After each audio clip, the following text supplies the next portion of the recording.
Good morning mga kapanday dyan. Ito po yung sitwasyon po sa amin dito sa Barangay San Diego. Yung po ilog, medyo malaki na po yun. Dire-diretso pa itong ulang ito. Pakating abot na dito sa may ilalim, mataas na tulay.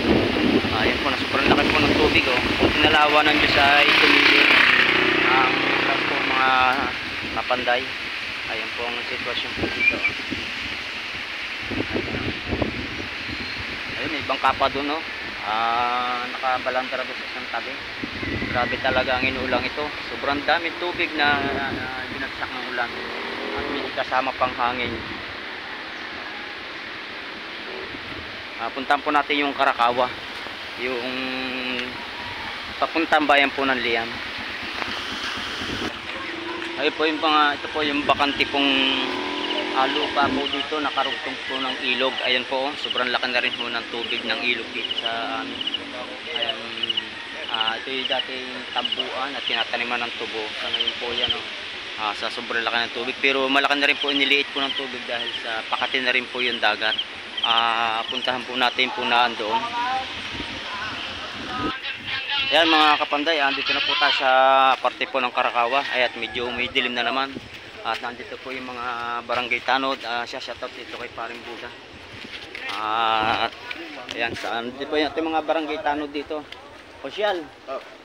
Sige na Kusyal, nandito po sila. Good morning. Ayan, malaki po ang tubig sa atin sa San Diego, sa Karakawa. Ayan, dito sa Karakawa. Papuntang Lian ho ito mga kapanday.